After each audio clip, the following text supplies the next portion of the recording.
Hello, Cowboys Nation. Welcome back to Fourth and Forever. I am J.R. Castillo. That Lions game didn't go good, did it? That was a little bit of, oops, there you are. There's that bad defense that we all remember, right? That's the horrible defense that just absolutely murdered us through the first 10 weeks of the season. I don't know what you can say about this defense that hasn't already been said. It's bad. Kenneth Murray is still the absolute worst linebacker in football, in sports, in the universe. If there's an alien planet that also plays football, Kenneth Murray is probably the worst linebacker on that universe too. I can't say enough about how bad this team can be on defense, but also how good they can be, and it's such a weird thing.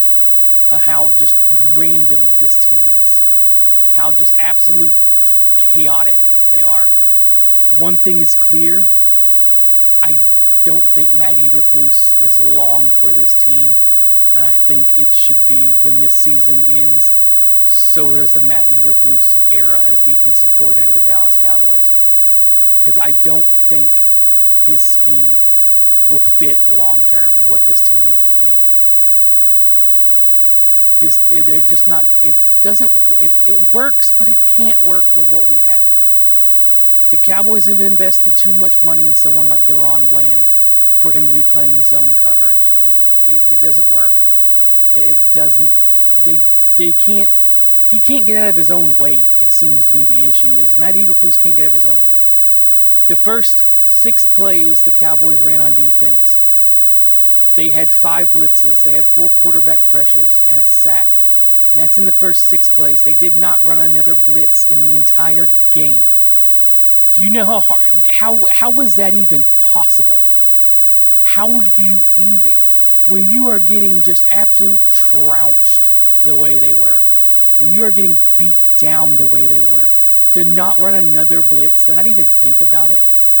They ran zone coverage through at least 56, 70% of the game, and it just wasn't working. Chavon Revel had his worst game, and yeah, it's his 4th game, but it was still his worst one, I guess you can say. And it's almost expected. It was expected. It's expected for the young rookie to have struggles. It was. But what you can't have are people like Deron Bland having struggles. And for the most, Dallas has been criticized for not paying their players early, but every time they pay a player early, that player immediately starts to suck. Terrence Steele, Deron Bland, Trayvon Diggs. These guys are the problem. The offensive line was absolutely horrible. I mean, Dak Prescott, God bless him, was just trying. He was trying something. He was running for his life back there, and he threw 2 picks, and that's all anybody's going to want to talk about. Is Dak Prescott threw 2 interceptions. And he threw 2 interceptions that hit his receiver directly in the hands, in the chest, and somehow still ended up in the defensive back's hands. And that, you want to blame Dak Prescott for that, blame Dak Prescott for that. I don't know what to tell you. But it wasn't all bad news. The Philadelphia Eagles lost on Monday, which means the Dallas Cowboys is still in the playoff hunt. And that Eagles team they are in a free fall, and they are struggling bad. And the Cowboys' easiest path to the playoffs right now, and it's still alive. It's hanging by a thread. It is hanging by an absolute thread, their playoff hopes are. But it's still there. They are still alive. And what needs to happen, the easiest path for the Cowboys to make the playoffs, is they have to win out, and the Eagles need to lose 2 more games. And one of those games the Eagles are playing is against the Buffalo Bills, and they are fighting for their playoff lives too. And positioning. They may make the playoffs, but they need to position, because it's much easier to play games in Buffalo than it is anywhere else. At least for the Bills. So that could be an Eagles loss right there. I would expect them to lose to Buffalo. And then you just need the Raiders or the Commanders to upset the Eagles. And boom. Cowboys win the division. They're in the playoffs. And once you get in the playoffs, anything can happen. I mean, maybe Kenneth Murray becomes a good football player. That's unlikely. But Jerry Jones said you expect to see more Logan Wilson. I don't know if that's Jerry Jones talking. I don't know if that's the general manager, the owner. I don't know if the coaching staff agrees with that. For some reason, they keep throwing Kenneth Murray out there, so I will believe that Kenneth Murray won't be out there as much when I see Kenneth Murray not out there much. But let's talk about the Minnesota Vikings and what the Cowboys need to do to keep their hopes alive. Razor thin hopes, but hopes. The keys to this game, simple. The Cowboys will win if they contain J.J. McCarthy. Now, that seems like an easy enough task because that guy's not that good. He hasn't been good. But they have Justin Jefferson. And if you have Justin Jefferson, then you have a start on something. If the Cowboys can contain McCarthy, and McCarthy can run a little bit, so they're going to have to keep him in the pocket. And I think that's where they need to keep him. Because in the pocket, the guy's not that good. He hasn't been good, so if they can keep J.J. McCarthy contained and not let him just become the greatest thing of all time, the Cowboys should have a chance at this. The Cowboys will win if they can win the trench battle. And this is not just offensive line, this is defensive line. The Cowboys' defensive line needs to get pressure, and they need to stop the run. And the two things that they struggle at. They've been better, but not great. And the offensive line has got to keep the Minnesota Vikings off Dak Prescott. The Vikings are going to throw very complicated blitzes. Brian Flores likes to blitz. They will be blitzing. And the Cowboys have got to keep Prescott standing. And maybe if they can let him sit in the pocket and look at his receivers, he's going to have a good day. He's done it all season when he's had the time. And he does it when he doesn't have the time. The guy makes magic. I don't know how he keeps doing it, but he keeps doing it. The Cowboys will win if they adapt to what the Minnesota's going to throw at them. Minnesota's going to throw complex blitzes and a lot of zone. Dallas is going to need to attack the middle of the field, short routes, a lot of runs. Best way to beat a blitz is run away from where the blitz is. If the blitz is coming in the middle, go to the outside. Blitz is coming to the left, run to the right. Dak's going to have to be on his game finding these blitzes beforehand. Hopefully Minnesota delivers a tail and lets Dak see it.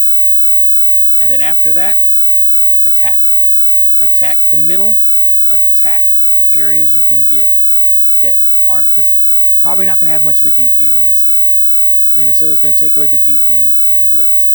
So if Dallas can adapt on offense, they can win this game. The Cowboys will lose if their offensive line is trash. And it was trash last week, and they lost to Detroit. The offensive line has got to let Dak Prescott cook. Absolutely have to let him cook. They have to give him time. If the offensive line holds up, Dallas can win. If the offensive line makes Dak run around for his life, they're going to have a bad time and probably won't be successful. The Cowboys will lose if Minnesota runs the football well. In every game the Cowboys lose, the opposing team runs the ball really well. It's like the two things are connected, right? It's like, if you can run the game, you can run the ball, keep the Cowboys' offense off the field. Guess what? You're gonna win. Keep it. That's the blueprint to beat the Cowboys. Run the football. If the Cowboys can limit the Vikings' run game, they'll have a chance. The Cowboys will lose if they give up a lot of big plays. And that's passing, that's running. If they can't make Minnesota work for it, they're going to lose. And it's also the return game. The Cowboys' return defense, their special teams unit has been horrible. And Kevontae Turpin, it's the only reason you're here. So if you don't start getting something going, we can find somebody else to not do that job. Also, Kevontae Turpin, if you put your hand in the air, you can't run. So don't do that. You have to limit the explosive plays. Dallas is giving up way too many yards in the return game, and they're giving up way too many big plays. The Vikings had 10 plays of over 20 yards in that game. 10 in a game. You can't win like that. You cannot win if you give up explosive plays. So if the Vikings get explosive plays, they're going to win this game, and in Dallas' season.